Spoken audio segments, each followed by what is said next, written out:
Fletcher. Now sit back and prepare to be entertained.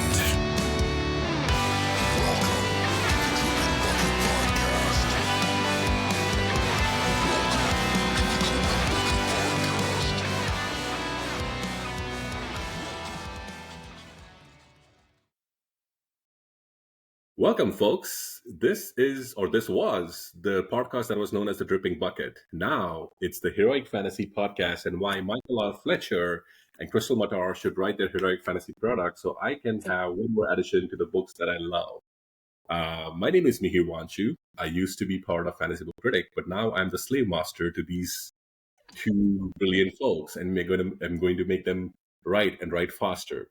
So, do you either of you want to give your introduction before we get started on the actual writing?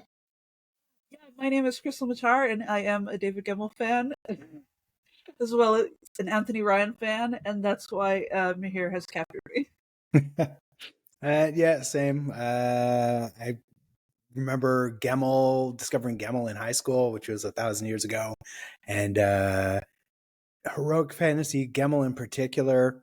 He has this ability to make impressionable young men do stupid things in dangerous situations where you'll see somebody causing problem at a bar and your dumbass 19-year-old brain goes, evil only triumphs when good men do nothing. And you just walk into that situation because you're like in your head, you're fucking dress. And later you wake up and you're out on the street because you're actually fairly intoxicated before you even made it to the bar and wondering what the fuck happened. So I also love Gemmell. Oh, I really hope that's a true story. That's incredible. Yeah, it totally is. We were in Peterborough. Oh, of course it was in Peterborough. All right. So I guess a bit of background. Krystle and I, we've talked about this before on this podcast. We have a heroic fantasy novel that we are co-writing together. Co-thinking about together. Well, we have actually started writing. That's true. And we sort of stalled because we both got very much caught up with other projects. And from day one, the agreement was always it's done when it's done. It's, it's a no stress sort of situation. And Mihir, unfortunately, has grown tired of waiting. I'm here to add the stress because our first mistake was telling people. Yes. Telling me that was your first and only mistake. Yeah, because you saw us reading David Gemmell as inspiration, did you? Or were you on board before that even? No, I happened to see that you were talking about David Gemmell, and then coincidentally Michael was talking about David Gemmell, and then I started kind of following you folks around, and then I happened to remember I saw a podcast interview of you, Krystle, where you actually specifically mentioned that you were talking about certain plot points, and you even talked about the names. Then that's when I sent a message to Michael, and Michael was like, "Shut up." I was caught. And then it was just, it was to a David Gemmell hound like me. It was just, now I have the scent. Now he only checks in a couple of times a day, so he's calmed down a little bit. It's like, is it done yet, Mike? Is it done yet? I'm like, not quite yet. I can blame this guy. We all love him, but I blame this guy because this was literally the first fantasy book that I had read, and I was a mystery thriller reader, and this cover blew me away because just look at it. It's beautiful. It is very much an 80s or 90s fantasy cover. And this was not the original book that I read. It was a beat up paperback because this was back in India, and that paperback did not survive the journey to the US. I pulled mine out to show that I used to have the same cover that you did, but I read it so many times that this is a newer cover. Yeah. So now I have a different cover. This is the newer Bantam cover. I still managed to trace down the hardback, and I own this hardback copy. It's really old. I love that cover. But I love it. This was my first fantasy book, and it has, like Michael said, the iron core of Shadak, which was adopted by Druze, is ingrained into me, and it's hard to let that go, and which is why I love heroic fantasy so much. And I have these bunch of titles which I'm just going to show off because it's my podcast right now. Um, Bison, that was his Huge name. shout out to Blood Anthony Song, Ryan nice. for Blood Song. Yeah. This Oh, I don't book, know. like when it was indie published and when it became, it was picked up by Penguin. I love this book. Like yes, I love the series Beyond as well, but for me, this is one of the best fantasy books ever written. There's another that's author. The book that got me back into fantasy. Sorry to cut in, but that's the book right. that got me back into fantasy. I had stopped reading after David Gemmell died, just because nobody else compared. Mm-hmm. Yeah. And I was reading thrillers and mysteries and literary fiction, and I missed fantasy. So I started kind of wandering through the fantasy section at my bookstore, wondering what was going on. And I picked up that book and I looked at the acknowledgments, and he mentioned specifically David Gemmell in the acknowledgments. And I was like, okay, well, I guess it's time. Time to read this. This must be something. And then I haven't been out of fantasy since, and that was It was more than 12 years ago, if I'm not wrong. Yeah. Right? Well, he had the second one out at least. Oh, okay. So it was a little bit more recently, but yeah, that's true, because then he get picked up. All right, continuing on. Sorry, there's 3 more books. Paul Kearney, for those folks who haven't read him or heard of him, this is his Mark trilogy, which is based on Greek legends. This is based on the 10,000, the actual 10,000 legend of the 10,000 when the Greek soldiers were stuck in Persia. And this is based on Alexander and Parmenion. These books also, if you love heroic fantasy, they are going to blow your mind away. I had picked out a book, but I did not bring it over here because that's how dumb I am. But The Painted Man or The Warded Man by Peter V. Brett, the first of his Demon Saga series. Excellent heroic fantasy, dark-ish, has amazing characterization and ends fantastically. It can be treated as a standalone. If you just read The Painted Man, it will blow your mind away, and it is for David Gemmell fans a wonderful heroic fantasy. Another quick book, Daughter of the Sword. If people haven't heard or read of this, it's by Steve Bain. This is a historical / urban fantasy, but it is about swords, and it is about sentient swords which were created more than 1,000 years ago in Japan, and it is brilliant. It is not like any urban fantasy that you have read. It also has a detective thriller component, but it is a genre mix, and it is brilliant. If you love heroic fantasy, get hold of this. And then last but never the least, Pawn's Gambit by Rob J. Hayes. Rob J. Hayes, never heard of him. Who the fuck is that guy? I know, just some weird British guy. The hat guy. The hat guy. Just happens to write the most infuriating of books. I just can't get them out of my head. But in this book, this is also another really fantastic book, standalone, full with heroic characters. And I want to highlight one character, which I've been bugging Rob to write more about. There's this character called Yan Mei. And so hold on, do you just now bully people into writing books that you want? I do, especially when they write such brilliant characters, and then so here's why I hate Rob for doing this. He introduced the character in the previous book, Never Die. It was a small cameo. He wrote a kick-ass action scene. He gave her a fantastic story, and he gave her like a prominent part in this book. And I'm sorry, spoilers, the next book, he kills her off. What? Yes. Without checking first. Yes. He gave her a heroic death. It was very heroic. It was very David Gemmell-ish, but he killed her off. And I'm like, you wrote this fantastic character and you didn't write a solo book for her. So I'm this, Rob, consider this your warning that you need to write a solo book about Yan Mei.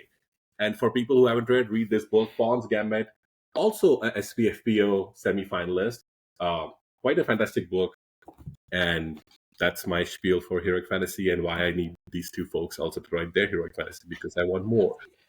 I can't decide if I'm relieved that you also harass other people, or if I'm now a little bit jealous, where it's like I thought we were special. We were special. No. He's like, what am I in the mood to read next? Yeah. Who should I get to write that? I blame you folks for, it is all your fault. It is not my fault. I'm not a writer. I don't like AI. I'm not going to, develop my own series. I need to read really good heroic fantasy. Unfortunately, the late, great David Gemmell is no longer with us. Anthony Ryan is busy. And then guess what? I have read your individual series. I've read all of them. So now I'm left wanting for more. And that dastardly British hat guy is refusing to write that book. So we'll have words with him. Yeah. Yeah, Yeah, we'll I see think if you I've- can buy us some time, maybe. Yeah, I've got them lined up for a future episode. I just got to nail down a date with them. But maybe we'll get Mihir to join us for that one, so you can just so it would just sit back, attack and him let right Mihir there, and Oh, yeah. do an entire grill episode Rob. where you just yell at him. He's going to rue the day I started reading his books, and he already knows this because I harass him a lot on Facebook Messenger. But yeah, he probably rues the day. They're like, oh dear God, why did this guy pick up my book? So he does. Probably does. I love this cautionary tale for other writers where it's like, bloggers are great, but be careful. They might come to your house and start demanding more books. There's crazy better ones books. like me. Yeah. Yeah, I like demanding better books. Write a better book. Okay. So podcast host guy, where are we going Yeah, next? so basically, I wanted to ask you both, how did this come about? Like, where did this heroic fantasy come about? Because again, I know a little bit about it, like, that you both were inspired by David Gemmell's Legend, just his seminal book. But I wanted you both to kind of talk us through about, like, how did the idea arise? What did you, and why, especially because Michael, I know you had mentioned this in a podcast interview that you wanted David Gemmell, as fantastic as he is, he's beholden to his time. Especially Legend, the book was beholden to its time. It was published in 1982-83. It is 40 plus years old now, and there's things in it which they're not the best. And of course, I'm not saying that David Gemmell stayed the same. He wrote and he became a better writer, but you specifically had said that we want to grab Druss and drag him to the modern era. That's what your quote was. So if you both can maybe talk about, like, how, what do you all firstly think about heroic fantasy? Is it something that you really enjoy reading? And then, how did you find about, like, what did you think or feel about when you read Legend? And what led to the genesis of this project? Well, I know for me, I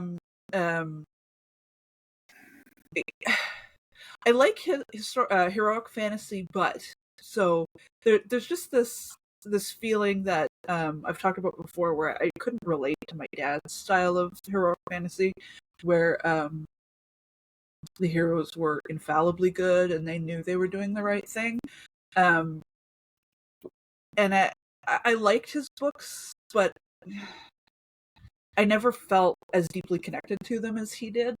And then I found David Gemmell, and his heroes are deeply, deeply flawed. Like, my first David Gemmell novel was Midnight Falcon, that centers on Bane the Bastard, and his father, Conovar, who committed war crimes.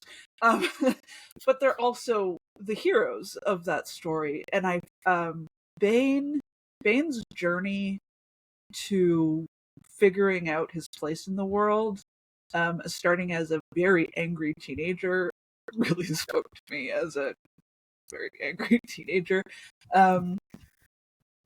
And so that continued through, like, the later books that I read of his, where the heroicism is never really in doubt. Like, you feel assured that they will get to the right place eventually, but David Gemmell's story arcs invest very much in that journey of and the darker sides of it, and the cost of all that violence. Like, even if they are fighting for the right thing, they walk away quite damaged at times, and that complexity really spoke to me, and it's part of why I bounced out of fantasy and into thrillers, because Dennis Lehane does the same sort of thing. Yep.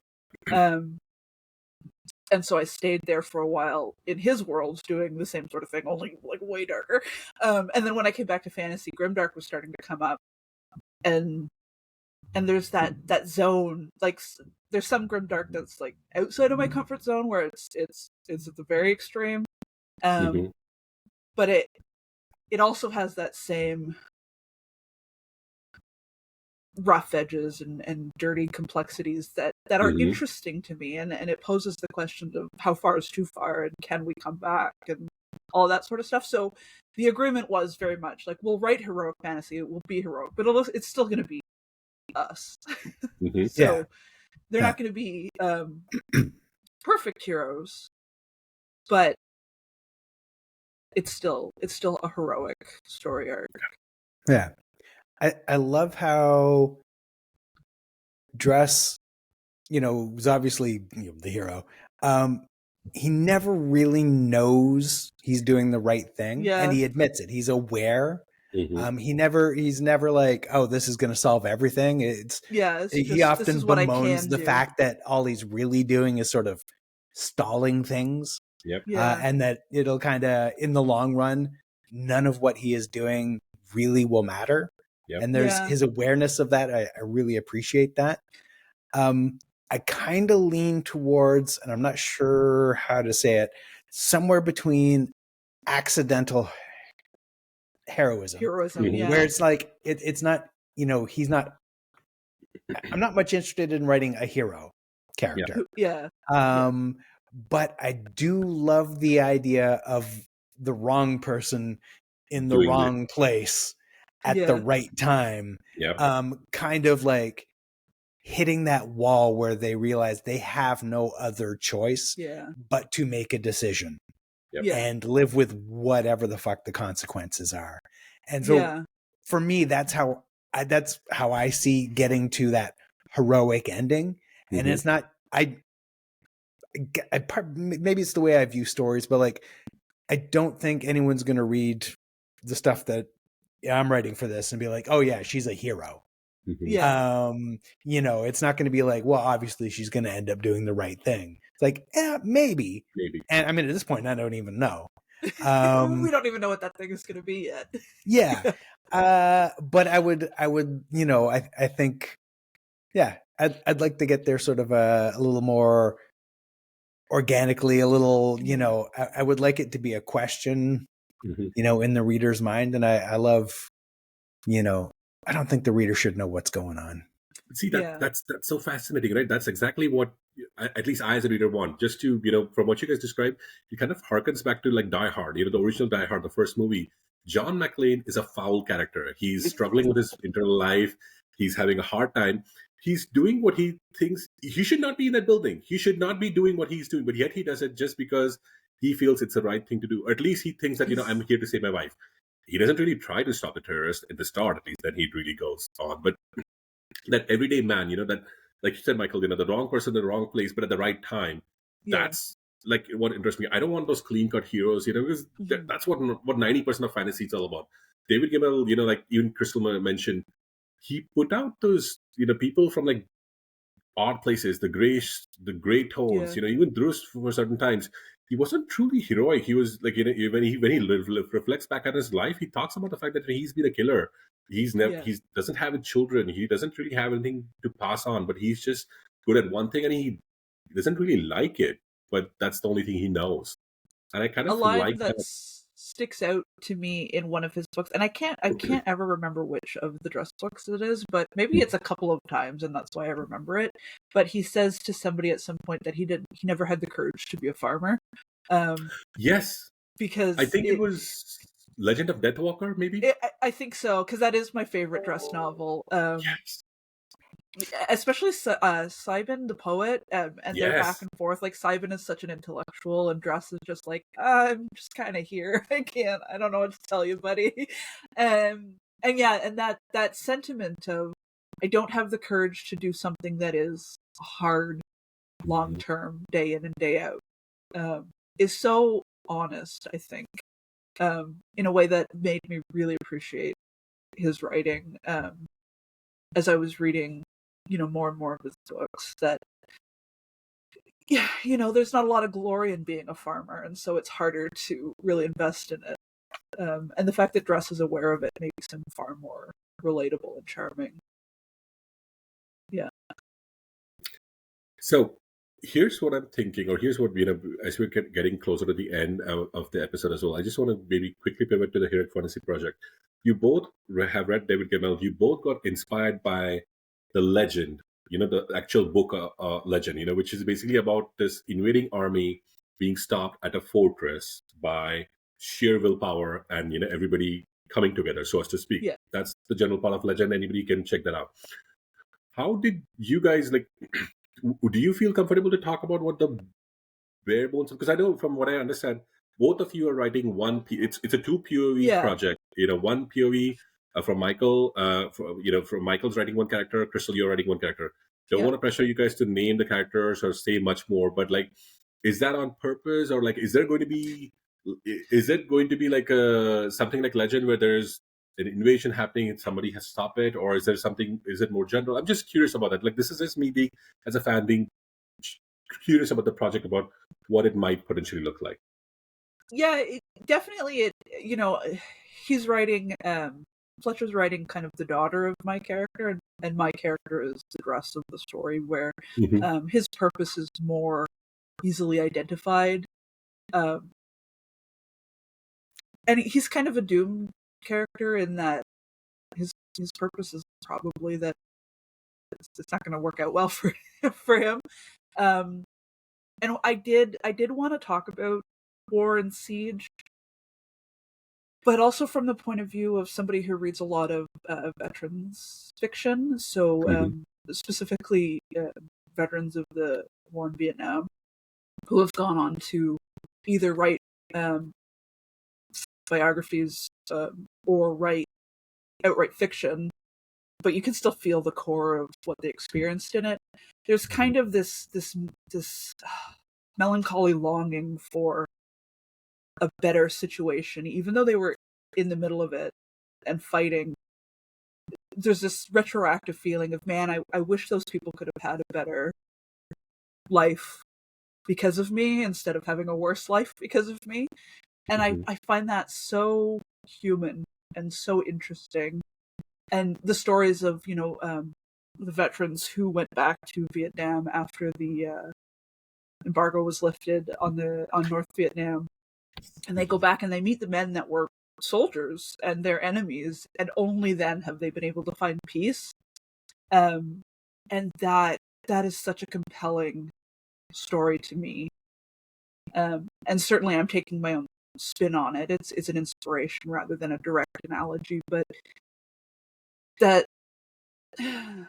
long scar of having been a hero against your will is the story that I want Marwan to tell, where he was the wrong person in the wrong place at the right time once many years ago, and he's never recovered from being that person. And so now his inability to heal is now affecting his daughter and his family. Yeah, and kind of very, very bare bones, sort of an old enemy returns. Yeah. Her character, the father, returns to the place, where he sort of, he failed to defend the first time around. Yeah. His sort of big moment of heroism, which has been talked about for, decades since. So he sort of takes off, and then his daughter realizes he has this old man is just fucked off towards a war, and she's like, and she goes to fetch him back. Yeah. And that's bare bones the story. See, now everybody else has heard it, and now they all will be torturing you to get you to write it. Because how can you not? I want to know what happens next. I do want to know what happens next. I think I'm actually between projects right now, so I probably okay. I know I opened the document up the other day and started sketching out some ideas. So maybe it's time to jump back into that for me. Yeah, I was thinking the same thing, where like I vowed to myself, whenever I'm really frustrated with Ash and Stone, instead of pushing through, I would just take a break and do something else, because I think that just with Brick and Bone, the way that I forced myself to push through, it kind of ruined that book for me, and I hated that book for a long time. And I don't want to do that again. So yeah, for this is going to be my, okay, I'm tired of this stupid book. I need to go do something else for a while. So I'm coming up on that, where I'm starting to like, this sort of thing. So that means Marwan is up. He's going to be my hero to save me from this. Yes. And for all our listeners, there's also a very cool magic system. I'm not going to reveal what it is. I'm sure they are not going to reveal what it is, because you'll want to experience that. But I had heard an inkling of it based on one of Michael and Krystle's talk in their previous interviews. So if you want, you can dig through their previous interviews to find out that snippet about what the magic system is going to be like. And my purpose is served. I got what I wanted. Them writing the heroic fantasy project. So all of these wonderful sessions have been worth it. What I need them to write and to finish the heroic fantasy, so I can read it, and then everybody else can as well. But you're gonna give it a really good review after all of this. I'm gonna come to your house. Yeah, he's gonna be like, it was okay. My review will be biased, heavily biased, because I love you both and I love heroic fantasy. So I will be happy to say that I'll be happy to review it. But it will be a long spiel about what the book is, what it draws inspiration from, and it will be heavily biased. Like, it won't be a review that you can quote, because it'll seem more like did you buy this guy up? What did you give him? Did you give him cocaine? What was he on? Yeah, the check will be in the mail later. Don't worry.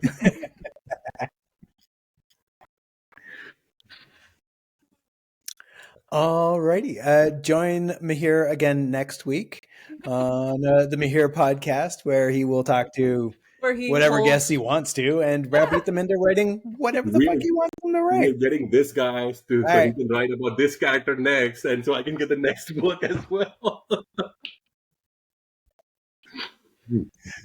Well, thank you so much for coming on to take over and bully us. It was a lot of fun. Thank you for having me. Yeah, thanks for joining us. We really appreciate it. Yeah, and thank you for everything you do in the scene. Bloggers. I've said it before, and I'll keep saying it, no matter how sappy it is, that you bloggers are giving us the gift of being able to do this and chase these crazy dreams, and I really appreciate it. Don't do it. Just accept the compliment. Just accept it. You give us all the fantastic books, so it's the least we can do. Or the least at least I can do. So yeah. Okay, so with that, we'll sign off, and thank you everyone for stopping by again. All right. Ciao. Bye, everyone.